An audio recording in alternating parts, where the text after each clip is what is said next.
Okay, we're here with Christian Ehmling, is that correct Yes. pronunciation? Okay, and he's running for House District 16.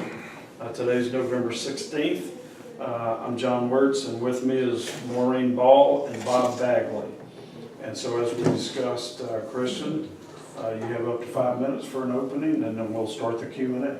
All right, well, my name's Christian Ehmling. I grew up in East Montgomery County in Splendora. I'm 22 years old. I've been an activist for about 2 years. Starting when I was in college, I ran to Save North Dakota for Students for Rand Paul, which was the Senator Paul's youth presidential campaign. From there, I've done work all across the country. In my spare time, I am a substitute teacher at Montgomery ISD, where I graduated high school from. Lost my train of thought there for a second. I also was a Texas State Chair with Young Americans for Liberty. They're the largest conservative libertarian youth group. Through them, I got to go across the state of Texas, meet with student activists who wanted to push forward the ideas of liberty, constitutionalism, small government. And other than that, that's pretty much just me, you know, just a simple guy doing what he thinks is right. Okay, all right, great, thanks. From the questionnaire, of course, the first question is Republican primary race, and do you promise, if elected, to abide by the RPT platform? And you said yes. So long as the issue at hand is constitutional. I think from everything I remember reading it is. When's the last time that you read the platform? Oh, sorry. And what did you take away from it? I looked at the platform a couple of nights ago to give myself a refresher. I overall think it's pretty good. We could state a lot more in there, honestly, that I think. Other than that, you know, as long as it doesn't infringe upon individuals' rights to life, liberty, property ownership, that sort of thing, I'll back it up 100%. Okay, all right, thanks. Maureen? Did you mention that you were involved with a group in North Dakota? Yes, that's where I went to college. I went to school at Dakota College. It's a small school, you know. I pretty much never left Texas, so I'm like, no one goes to North Dakota. Why not go there, you know? I didn't graduate due to financial issues, but my work as the state chairman out there helped me get more involved in activism and political stuff and whatnot. And from there, I've just been doing that for 2 years. I love what I do. It's pretty rewarding knowing that I can help make a difference and that I meet so many people and get to hear what they have to say. Right, and I have some follow-up time work left on it. Okay, so what are you doing for your area in Texas in the last 2 years? Well, to give the biggest example, Hurricane Harvey just hit, and so many people were left, you know, homeless, or their homes were pretty much destroyed, kids without clothes, food, stuff of that sort. So I actually got in touch with a group called the Liberty Coalition for Disaster Relief. They're not a nonprofit as of yet, but I said, hey, I'll help whatever I can do. We ended up raising, I think, about right around $10,000 within the first week of starting up. Like, they got the idea right at the day after Harvey hit. And I was very happy that I was able to work with them. They got supplies out to the area, everything of that sort. I also made sure, because, you know, I grew up in a small town. Most of us think, oh, disaster hit, no one cares about the little guy, right? So I was sure to tell people in charge, you know, get to the outside areas, Montgomery County, South Houston, those type of areas, to make sure that everyone else gets some help as well, and instead of just focusing on one big place, which they rightfully should have gotten focused on as well, because Houston was hit bad too, but making sure that everybody is looked at and listened to. And how far did you get in your education there in North Dakota? I finished a semester. It was just the financial situation. I was doing pretty good in all my classes. So you've got half a semester of your freshman year? No, a full first semester of my freshman year. Okay, about half a year. Yes, half a year. Okay, all right, just very good, thank you. You're welcome. I'll have a ring or a jingle when we're out Oh. in 2 minutes. So. we'll try We're kind to. of used to that. I think we'll be okay with the numbers we have tonight. Yeah. I'm gonna follow on to John's. Normally I would have butted in, but, so you mentioned there were additional things that you would have done or you would like to do for the party platform. Would you expand on that, please? One issue that I hold close to me would be the current addiction crisis going on in Texas and in America. I've lost plenty of friends to drug addiction, and I think that what we're doing right now, it's not helping at all. Ever since we've started, like what's currently called the war on drugs, we've been spilling billions each year, and what happens is more people die, more people start using drugs, and also some people are questioning whether or not their civil liberties are getting violated by this procedure. Personally, I think we should try to take a step in a different direction. I like the system that Portugal uses. They, up to like I think it was like a 10-day stash of drugs. If you have more than that, you're tried as a dealer, drug trafficking, get you off the streets, while the people under that, their cases are looked at individually to see what we can do, and if we can get them into rehabilitation, get them clean, and get them being productive members of society again. I'm willing to look into any other options that anybody puts forward for that, but I think what we're currently doing now isn't working. Well, I guess to go along with that, so Portugal's doing it. What's it gonna cost? I mean, when you start changing a program, Right. you've got to have a plan to be able to present. Right, I do not have the numbers off the top of my head. We were in a rush getting out of there because we want to beat traffic. I forgot my notepad that I had it written down on. Okay. So I can't currently answer that right now. Okay, but you have investigated it I further? have crunched a little bit of numbers just to see what we can do that'd be cost effective and fit it into the Texas budget as well. I'm still in the process of doing that, looking over things to see what can be done and what can't be done. I'll come back because that's only one item, so you said there were other items, so I'm gonna get that in the next question. Okay.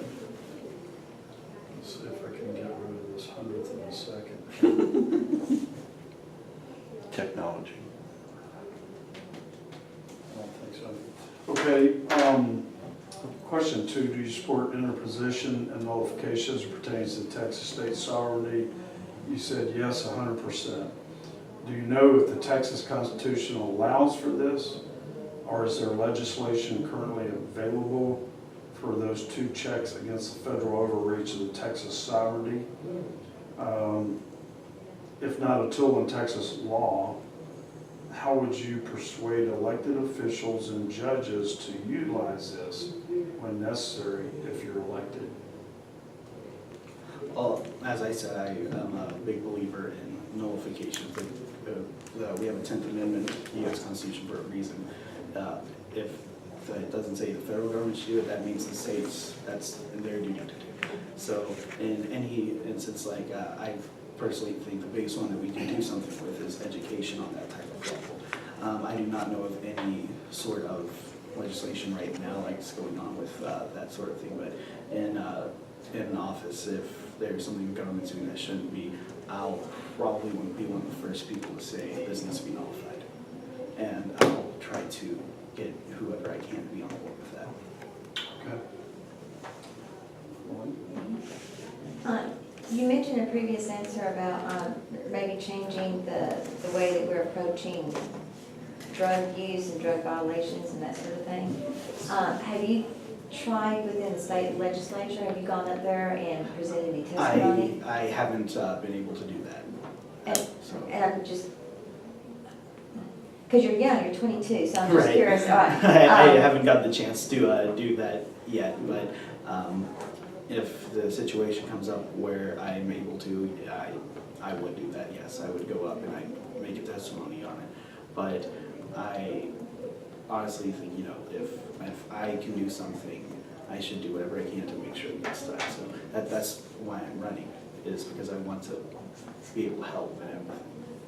And I'm trying to understand why you chose to run for a state representative position versus continuing in your community activist role. Right. I figured that it would probably be the spot where I could make more impact at, because that's the only way I can see making sure that the federal government does not get into people's personal lives as well as the Texas government as well. So I think that's the best spot that I could probably do to be able to make sure that we can get the government out of people's lives and out of places they shouldn't be at the state level or the federal level. Have you spoken to the rep that represents you right now about these issues? I have not. I've currently, over the past few years, I've been bouncing around all across the country doing certain work and everything, so I haven't been able to be as involved as I want to locally, but I try my hardest whenever I can to be able to help out locally where I'm from and everything. All right, and what would be what are the primary issues besides the war on drugs? What is another one that you're interested in? I would want to fight federal overreach, of course. I think that's an important issue. You know, I think we should notify certain educations, like, I forgot what it's, because, you know, there's like stuff like No Child Left Behind that I don't agree with. There's a successor to that. I forgot what the name of it was off the top of my head. Make sure that's notified, make sure Texas never participates in Common Core or anything of that sort, and be able to give more choice in education to parents and students. And if they think that, oh, sorry about that.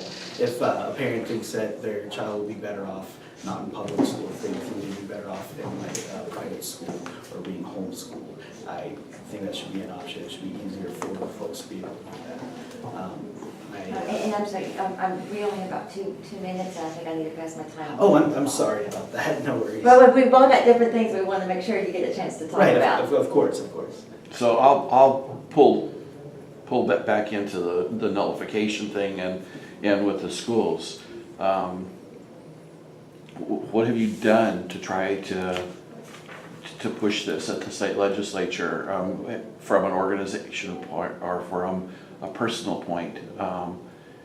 Anything? The closest thing I could say in my activism when it comes to education has been through Young Americans for Living, my position as state chair. We help students fight against free speech codes that take away freedom of speech on college campuses. So far, that's the only thing that I've been able to do in relation to education. Okay. But I haven't been able to go to, like, say anything to the state legislature. I haven't worked with any group or anything on that issue. Have you been to the Capitol? The last time I went to the Capitol, I was just being a tourist.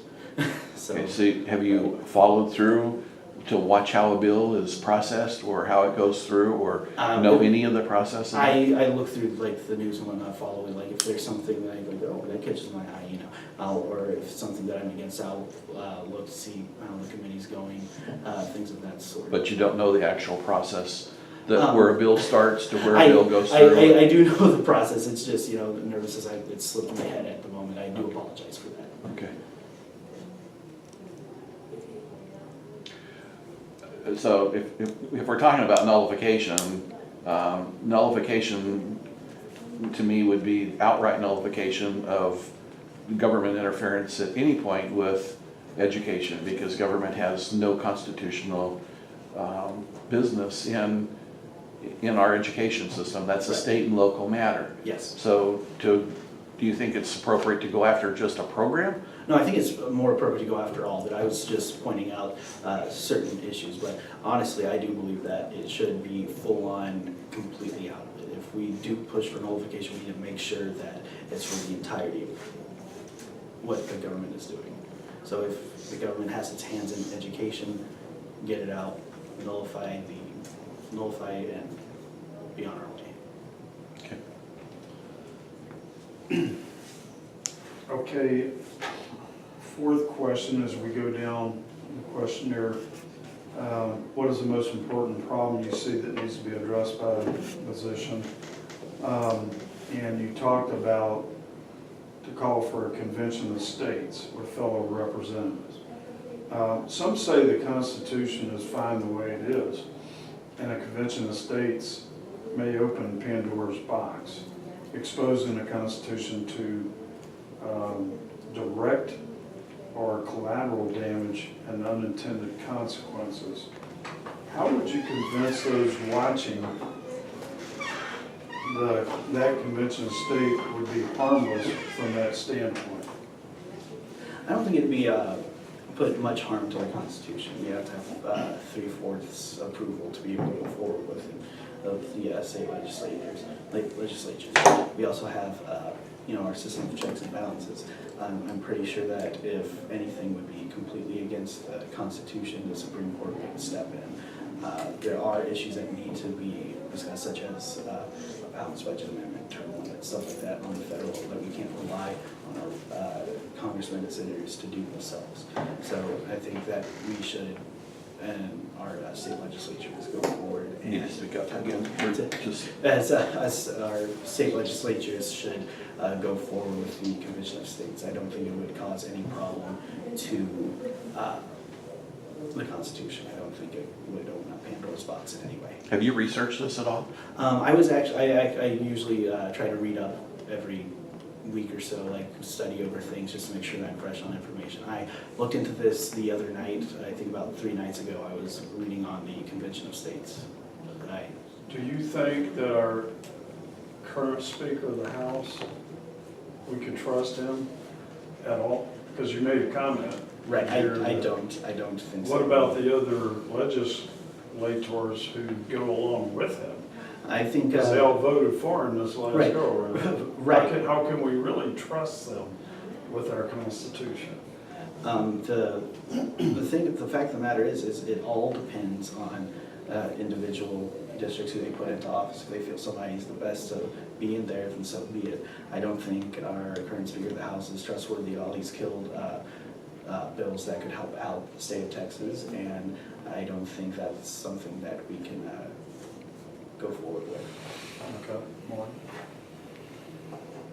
What made you decide to run for a state position versus a federal position? Well, firstly, I don't think I'm age. Okay, that's a good point. my age, sorry about that. I'd say my age kind of blocks me from doing that sort of thing. But it's, as I said, I think that a state position is the sweet spot where I could be able to help out both my community and try to block out both the state and the federal governments from infringing on our individual rights that we are all born with. And then as a state rep, how would you implement that philosophy? I would, first off, I would be promoting it as much as I can while in the legislature. If there's a bill, I'll read over it. I would make my own opinion on it. I would talk with my constituents, we live in the age of social media. It's probably our biggest tool to make sure government's more transparent.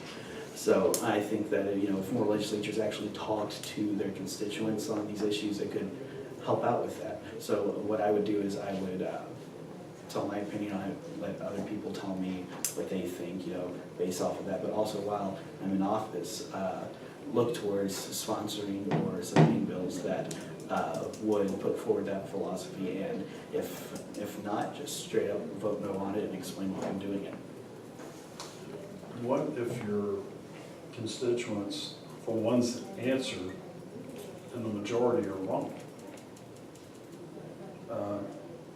Are you going to be influenced by what they say? Well, of course I'm going to listen to what they have to say. I mean, I'm not representing myself or my personal beliefs. I'm representing the people who put me in office who think that, hey, this guy's the best guy for the job.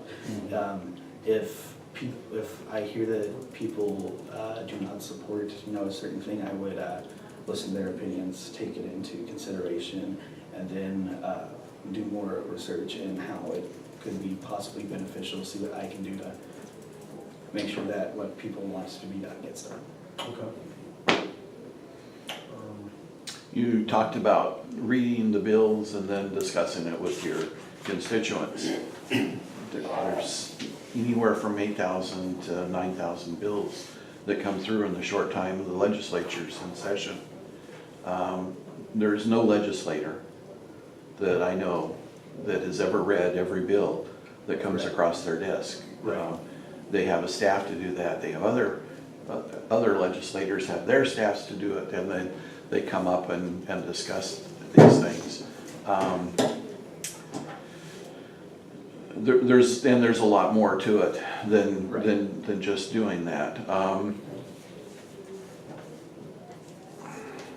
So what would be the first bill that you would put, that you would put forward to get passed?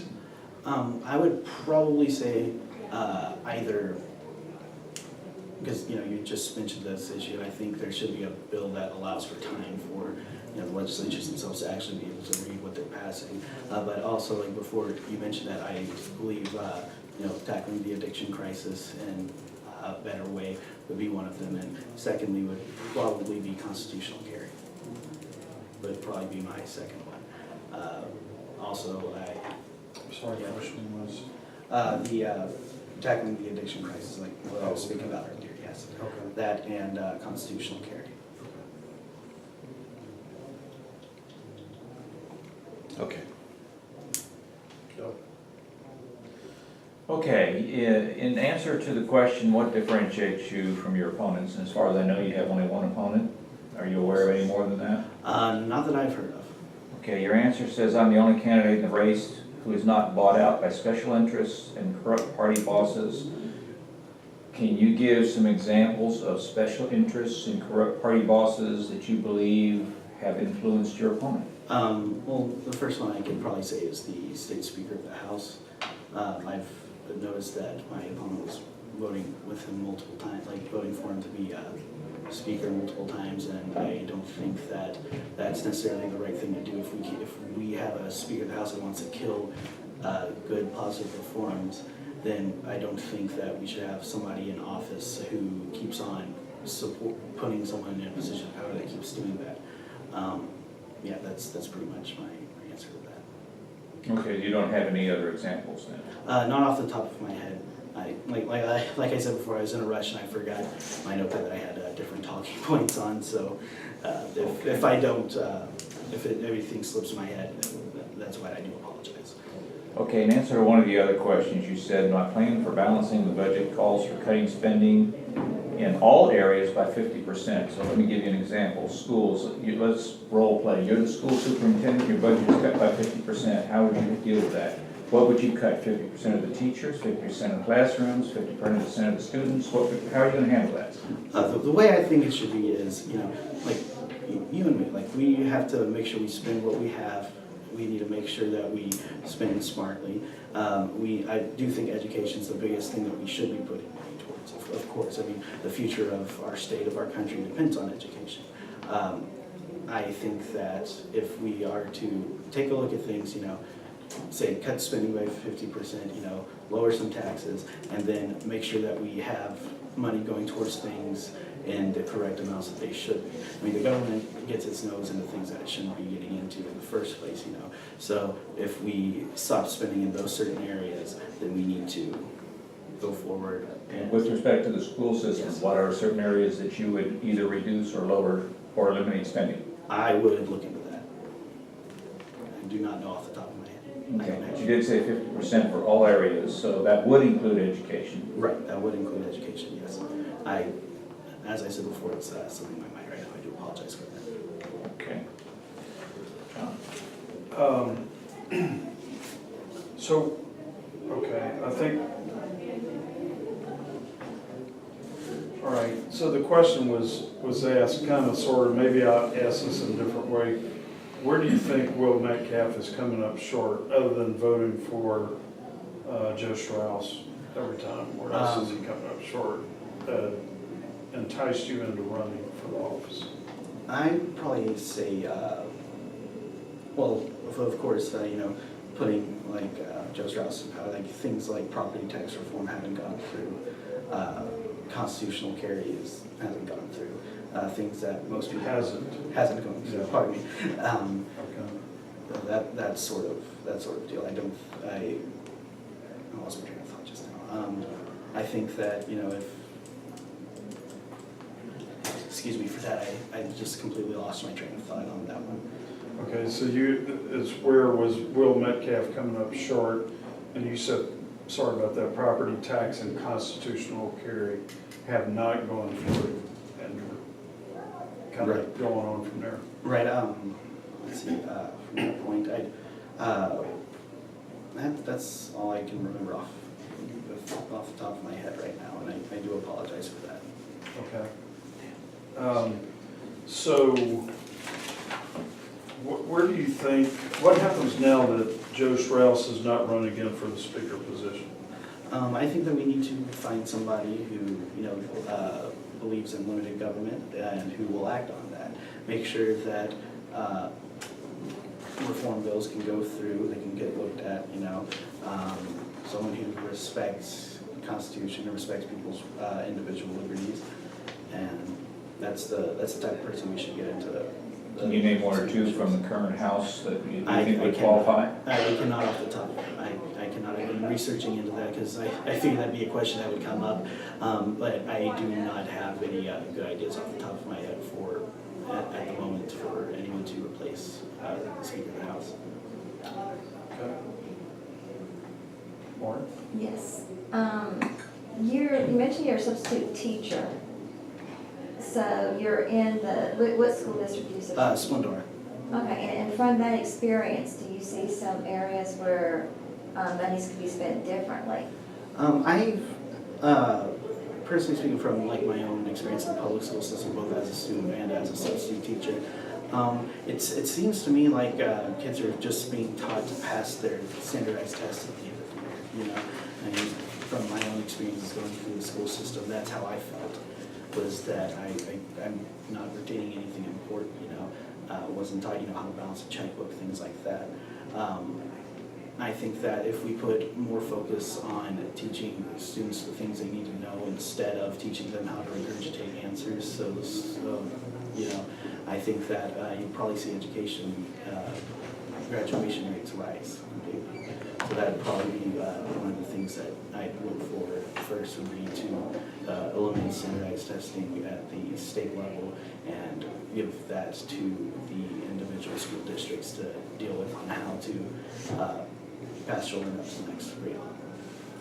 In the recent legislative session, there was quite a controversy or discussion about the school choice bill. Were you able to read that or look at that? I wasn't actually able to read that bill. Honestly, I wasn't able to read it, yes.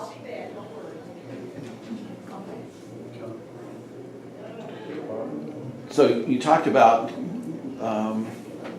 your opponent being bought out by special interest groups. What specifically, what group? I don't have any specifics on that. I do remember reading during a previous cycle that a majority of people sending in donations for my opponent were coming from Austin, Houston, not out of Montgomery County. I think that raises up some red flags. I do not remember which groups they were exactly, but I do remember reading this, and it does bother me a little bit that our representatives being influenced by people outside of the county.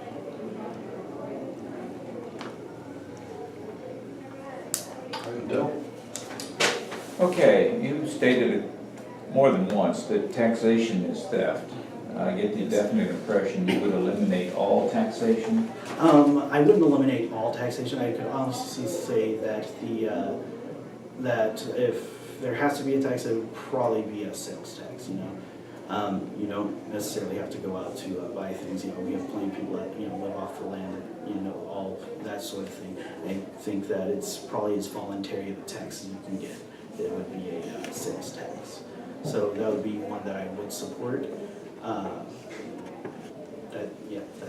That's my answer. Pretty much a sales tax. Okay. Shifting back to some of the things that happened in this past legislature, and as you stated, there are a lot of bills that would help Texans that did not see the light of day in the House. Some of those, now we did get a number of right to life bills. Are there any right to life issues you feel did not get a fair hearing in this past session? I personally would like to see the abolition of abortion within my lifetime. I do like, the way I see it, the only reason it should ever be open for an option would be if the life of the mother is at risk, if the mother has the possibility of dying. I think that should be a viable option in that sort of case. I think we need to put more emphasis on things like adoption as a better way of going things. I would keep pushing for the abolition of abortion, even though it probably wouldn't get passed. You know, people are like, oh, that, you know, scares people to hear that sometimes. So, so long as we can shift the focus off of abortion and show people, hey, there's more options than that, I think that that would be the best way of advancing forward on the pro-life movement. Are you familiar with Tony Tinderholt? I am not actually. And are you aware that he actually submitted a bill to abolish abortion? I've read about this bill, yes. I have read about that bill, and I would 100% support that. Okay. How much time do I have? None. You'll get another round, I'm sure. I hope. Just hit 2:01, but next time around will be good. Okay, so Fifth Amendment due process. There was a question in regards to residency, Right. laws that pertains to voting and taxes. It's ambiguous. Right. And so, are you familiar with rent-a-voter terminology, whereby developers hire people to vote in local elections, often only 2 or 3 or 4 voters, Yes. all right, voting in hundreds of millions of dollars in bonds to build infrastructure so the developers don't have to provide that money up front. So are you familiar with all of that? I have heard of rent-a-voter controversy. I hadn't studied, like, you know, I was reading the question that was asked. I had not even looked into that aspect. So, like, right now, like, currently, I'm, like, whenever I'm at home, I have time to myself. I go online and researching these sorts of things. I do think that there should be a set in stone, like you say, it's ambiguous, right? It should be set in stone. You have to live here, like, you know, like a certain amount of time, things like that, to ensure that we have people there who are voting who are not just, you know, bought out just to help people get more bonds and whatnot. Okay. I know a lot of the legislation deals with the business community here in our state, and I was wondering if you could tell us what type of background you have related to independent businesses. I don't really have a background in that sort of area. I am a 100% supporter of a free market. I don't think government should be meddling around in the economy at all. Anything from giving businesses money to artificially controlling the value of our currency, but you know, it's more of a federal level issue on that one.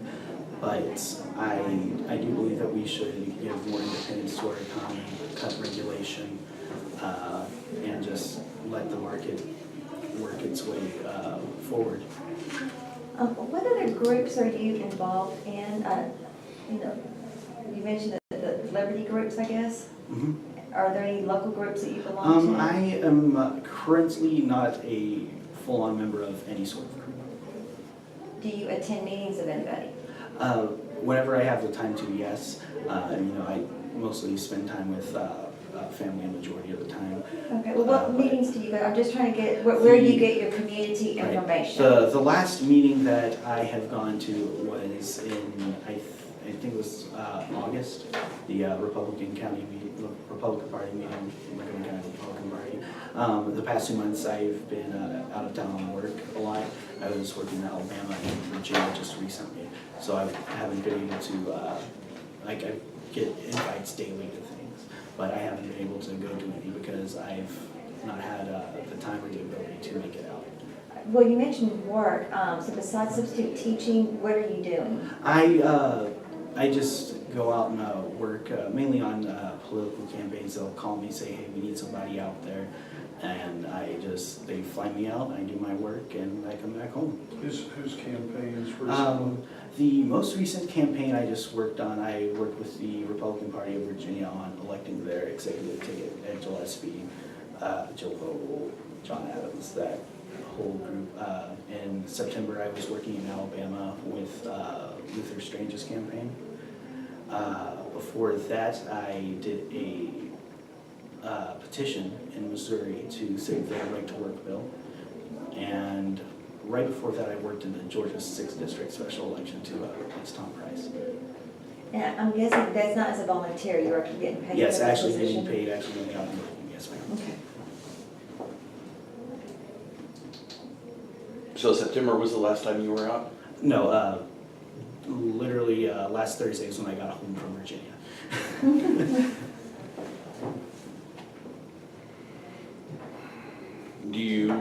Would you as an elected state rep, would you continue to pursue what you're doing and with that outreach? Or would you be more focused as a substitute or a full-time teacher? I'd probably look into more so the substitute thing, because I don't know if there is any sort of conflict of interest of me being a sitting representative going out and working for a different campaign, be it in Texas or in some other state. I don't know if any legal type deal that would keep me from doing that. So I think I would go and focus more on the teaching, and I do want to go back to school to pursue education, like pursue being a teacher actually. So I can do some substitute teaching, I can do online courses and continue that while also being a state representative. You know it's costly to be a state representative, that you're not getting reimbursed for all the time and money that you spend as a state rep, and going back and forth. You may get your per diem, but it still doesn't make up for your outlay because you're not able to do your normal job. So how are you going to be able to take care of yourself and your family? Well, both me and my soon-to-be wife, we both work and everything. She has 2 jobs, she substitutes on the side. We are pretty well off for the most part, I'd say, not like rolling money, but honestly, like we so make good money, I'll make it back out here, whenever I can, to work at the school district and everything. And I, once again, lost my train of thought there with where I was going with that. But we are pretty set. We don't want children for a while, so we don't have to worry about extra mouths to feed. But we get by good, and I'm sure I will be able to continue that if I am elected. Okay, picking up where I was last time, talked about right to life. Tell me what portions of what has been labeled the bathroom bill that you support, which portions maybe you disagree with. If you were writing that bill, would you have written it as it was written, or how different? Honestly, the way I see it with the bathroom bill, I view something like that as just, almost a non-issue. I think that, a business owner, they should be able to say, if they don't want somebody to be in the bathroom of a different gender, the business owner should have the choice whether to accept them in or to be able to do that, or not to be able to do that. And the bathroom bill as written did not address businesses. Right. I think that I didn't get the chance to read the majority of the bill, but I think that an issue like that should be left to individual business owners rather than adding in more government into saying, oh, you can't do this, you can't do that. I do understand the good intentions behind the bill, though. We do need to keep, men, women, children safe from any sort of predator that would want to take advantage of them. But like the way I see it, I do know people within the transgender community. We've been probably been going to the bathroom next to people for years and not even notice. And just recently, it just becomes an issue because extreme left, like people on the extreme left, people on the extreme right, blow up certain issues. I think that's the only reason why this the whole bathroom situation is even being discussed. It's just the extremes pushing things to the. Do you recall the origin of all that controversy? I do not actually. I think I was out at work whenever they started talking about that bill. Actually. Well, the origin really was the presidential edict from President Obama. The one with the Department of Education, right? And all that sort of stuff. Okay, I think my time is up, but I think you've given me your answer. All right, You got a few A seconds. few seconds, I'll defer to John. I'll take it. Okay, Well, we're out, but we'll come back around. 2 seconds? I don't think you can, Yeah.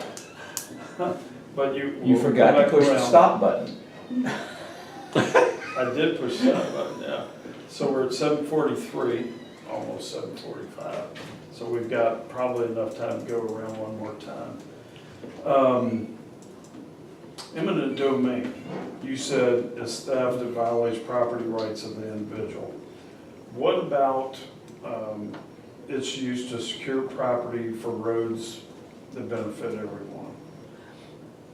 Well, the way I see it is if a person doesn't want to give up their, their own property, I don't think they should be forced to in any way. I mean, of course, roads are a big benefit to people, but I think that a person's right to their own property is something that shouldn't be gotten in the way of. I think that eminent domain honestly should either be reformed or banned. But I think that we could find different ways of getting things done rather than taking people's property from them. I mean, of course, I'd have to look into finding different options in that sort of area, but property rights are something that need to be protected. Yes, going back to the issue of bathrooms, you're involved in the school district, and so what are Yes. your thoughts about that issue within the education area? Honestly, like you were saying earlier about President Obama putting through the whole bathroom thing, I think that's way overstepping into bounds. It's not even a law. I think the best thing for that would, I don't know if he has done it or not, but I do think President Trump should rescind that. I'm not sure if he has or not. But the way I see it, that should be a policy set out by the district themselves, whether or not they want to allow trans people to, like trans students, to go into a bathroom if they want to or not. I think that should be left up to the districts to decide. Okay. How about you guys? Well, So your second thing after addiction crisis was to work on a bill for constitutional carry. The Second Amendment is a federal law. It's not a state law. Correct. So the terminology for constitutional carry really doesn't stand for the state of Texas. We have our own constitution, and currently the Constitution says that you may carry dependent upon the criteria set forth by the legislature, Correct, yes. which they require us to pay a tax to be able to have a license to carry. Right. Well, the first thing is I would get rid of that tax. Secondly, yes, this should honestly be an issue that the federal government tackles, and like nationwide open carry, constitutional carry issues, as it's been termed as. You want the federal government to dictate that? It's in the Constitution as a federal level thing. I think that but it is a little bit too dangerous to let the government, the federal government, get involved with that. I mean, that should be where it is, but I think it's much safer going through our own state to ensure that people don't have their right to bear arms taken from them, because nationally there has been more of a liberal trend, especially in the wake of all these mass shootings that happen. More and more people are like, we need to ban guns, things of that sort. I do think it's too dangerous for the federal government to get involved in taking away people's rights to protect themselves. I mean, you have the right to life, that means you have the right to protect it. You have the right to protect your family. I think that we shouldn't be dictating, we shouldn't be taxing people to be able to own a gun. We shouldn't be, just like saying someone can't own a bazooka. I can understand that, people shouldn't be running around with little, bombs on their shoulders. But I don't think we should be telling people they can't own assault rifles or things of that sort, automatic weapons, things like that. don't think the, the Second Amendment says itself, it shall not be infringed. And I think the more we get the government out of the gun issue, the better off these things are gonna be. No, and I agree, but you're telling me that you want the federal government to say that we need to have open carry or carry, constitutional carry, but then you're telling me you don't think that they should be in the business of Right. telling us whether we should be able to do it or not. I think that's honestly like the proper place. I mean, of course, because it's, it's in the United States Constitution, the right to bear arms. So that's the federal government, that should be one of the things that it should, like originally as intended, be focused on. But today's climate, the way things go, I mean, sometimes, we have to take matters to our own hands as the states, and nobody said anything bad about that yet. But I think that, we should, on the state level, be proactive in protecting Texans' rights to protect themselves. Okay. Okay, found your answer to the fifth question. What's the most important problem you see needs to be addressed by the position you're running for? And you listed a number of things there. Ban on central banking, I don't think that you have a chance to. No, go I on mean, that. if we push, go for a convention of the states, I think that's one of the things that should be looked at. Well, But I that's not my don't- primary question. Right. Okay, I understand. But also, a ban on the military draft. Now, we currently, unless I misguessed, we have an all-volunteer military. So the purpose of the draft would be only in the eventuality that they should reemploy the draft, which I would assume would only be in the case of a war. So you would want to prohibit the government from drafting soldiers in the event of a war? Yes. I think that all volunteer military is the way to go, even having people, I'm a male, 18, we sign up for the selective service, and I don't even think that we should be doing that.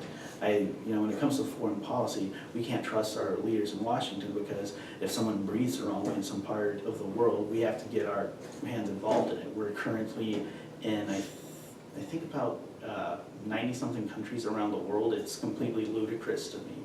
And I come from a family, a lot of people have served. My grandfather served in Vietnam. My great-grandfather fought in the Pacific during World War II, and my own little brother is actually fixing to join the Army. So these issues with foreign policy, I think that we should, focus on ourselves around the world.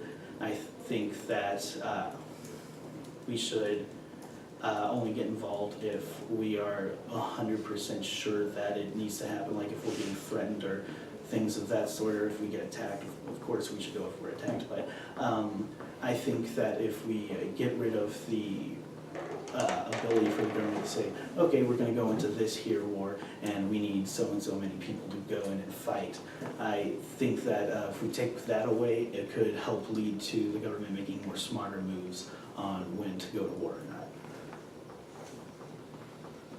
Okay. All right. That takes us to about one more question. You had mentioned in the course of, I think, the bathroom bill that a lot of this has to do with the far right, far left and the far right. How would you define the far left and the far right? Honestly, I could say, go to the far left, people who, want like mandatory equality, stuff like that. I do believe, we're all equals, and we all have the equal opportunity to make something of ourselves. If, people, say a Christian baker doesn't want to bake a cake for a gay wedding, they have the right to do so. It shouldn't be forced upon people. You can't force people on their moral beliefs. You can't legislate what's in a person's heart. That goes to the far right too, whenever, we get more socially conservative rather than socially liberal. You can't legislate what's in a person's heart. The only way you can make a change culturally is through your community, through your church, things of that sort of nature. We can't legislate how people think, how people believe, and like I said, what's in their heart. I don't think the government should be involved in a lot of issues like that. There was a big old hullabaloo about the about gay marriage being legalized by the courts. Well, I don't think it should have been legalized by the courts. I think that should have been a state decision. I say, why are we in marriage anyway? That's a religious decision. The government shouldn't be getting involved in that. Give a person a civil union for legal purposes, and just let them be on their way. Let them call it a marriage if they want to. It's between you, your spouse, and God, if you believe, and if not, that's that whole nother story. But the way it is, I see, is that we can't change how people feel. We can't change how people want to live their lives through legislation. We have to do it as a community. We can't legislate. Okay, so we're at a point now where you can give up to a 5-minute closing and then we'll wrap it up. All right.